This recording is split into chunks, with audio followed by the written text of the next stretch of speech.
Science fiction spaceships are a standout element in their respective works, like the Star Destroyers of Star Wars, the Cathedral ships of Warhammer 40k, the Infinity from Halo, or rather, as it was, and the exploration and scientific vessels of Star Trek, among others. These ships are fundamental to their stories, sometimes because most of the events and stories take place on their surfaces. Continuing with the topic, this time we'll look at the ships of the Milky Way Replicators, or from SG-1. To be honest, I only know of 2 models, and the rest were stolen, based on what we see in the series. Replicator ships are made up of blocks that serve multiple functions and are assembled to form structures suited to their purpose, durable hulls without shields, sublight or low-power engines but capable of traveling through subspace, and simple weaponry based on boarding torpedoes or torpedoes with replicator blocks to infest enemy ships and take control. So, we'll check out the ships from the Stargate Pegasus Chronicles mod, which appear in Horde mode, on the map The Defense of Darkara. They won't be in any specific order or category, so, let's get started. Replicator Light Fighter. The Replicator Fighter is a short-range craft made up of hundreds of thousands of blocks. It's armed with 2 pulse cannons mounted at the tips of its wings, which fire projectiles composed entirely of replicator blocks. It is controlled by a central processing unit located at the core of the ship, allowing it to operate autonomously and intuitively. Due to its relatively thin hull, the fighter can be taken down fairly easily by powerful conventional weapons. Replicator Light Bomber. The Replicator Bomber is made of more blocks than the fighter. It's equipped with dozens of replicator block projectiles and a light impulse cannon. These missiles are capable of infiltrating and disrupting the systems of other ships. Like the fighter, it is controlled by a central processing unit capable of autonomous action and self-learning, while maintaining a connection to the collective replicator consciousness. Its 2 engines are very powerful, though slightly weaker than those of the fighter. Replicator Corvette. The Replicator Corvette is a small, spherical ship with bulges that converge toward the center. It's armed with 2 light impulse batteries and a rapid-fire cannon for defense against hostile fighters. Like all replicator ships, it is made of thousands of blocks covered by a lightweight hull. Thanks to its central processing unit, the Corvette is highly agile. Replicator Spider Ship. The Spider Ship is used to deploy ground units. Its 6 legs, attached to the hull, are extendable and serve as landing struts.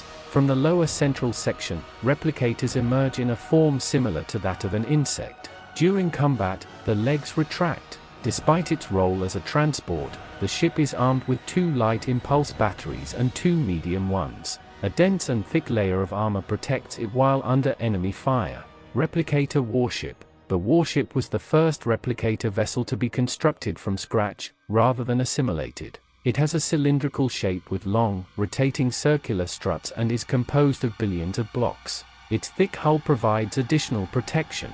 It is armed with 2 medium impulse batteries and 2 heavy ones positioned around the hull. The warship can deploy 2 squadrons of fighters and 1 squadron of bombers into battle. However, it is not very maneuverable and is vulnerable to disruptor weapons. Replicator Dreadnought. The Dreadnought is the most powerful replicator unit. It is also cylindrical with long rotating bars and is assembled from billions of replicator blocks. Its hull is covered with an extremely thick layer that protects it from nearly any kind of weaponry. It's armed with 2 medium impulse batteries, 4 heavy batteries, and a rocket launcher that fires projectiles composed of replicator blocks. It can deploy 2 fighter squadrons and 2 bomber squadrons in combat. Due to its massive size, it has low maneuverability and is particularly vulnerable to disruptor weapons. Replicator's Ship. Replicator is the supreme leader of the replicators and the most dangerous humanoid replicator. All of its weapons and engines have been optimized, with additional impulse batteries added. The hull is reinforced with stronger materials and a thick layer of neutronium. It can deploy 2 squadrons of fighters and 1 bomber squadron for support. Replicator controls the ship and the entire replicator army solely through mental power, enabling quick responses to attacks. However, she cannot compensate for the ship's poor maneuverability, and her greatest weakness is the vulnerability of replicator blocks to disruptor weapons. Before and during the Replicators' invasion of the Milky Way, they began commandeering ships they encountered on their path to Dakara to bolster their fleet. Below, we'll review some of them.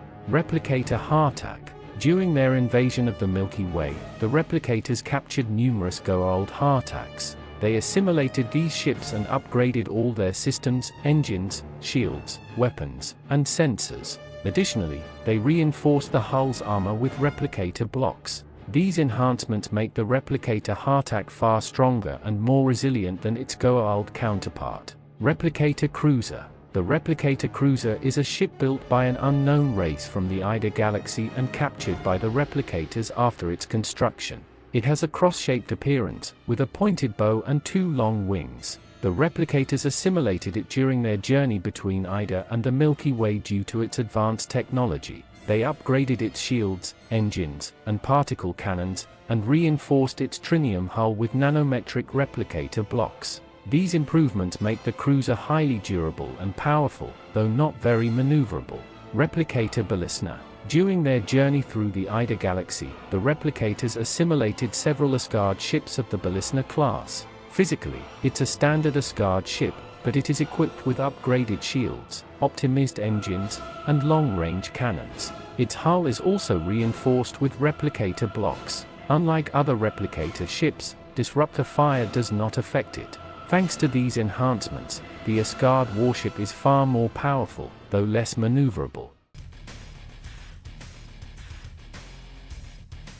With this, I conclude the analysis of the Milky Way replicators and those from other galaxies who were a real headache in 2 galaxies and, fortunately, no longer exist. In the next video, we'll explore the Asurans of the Pegasus Galaxy, also known as the Pegasus Replicators, and how they nearly wiped out everyone using the technology of their creators, the Ancients. Give this a like, subscribe, and comment so the YouTube algorithm recommends this content to more people. See you in the next one.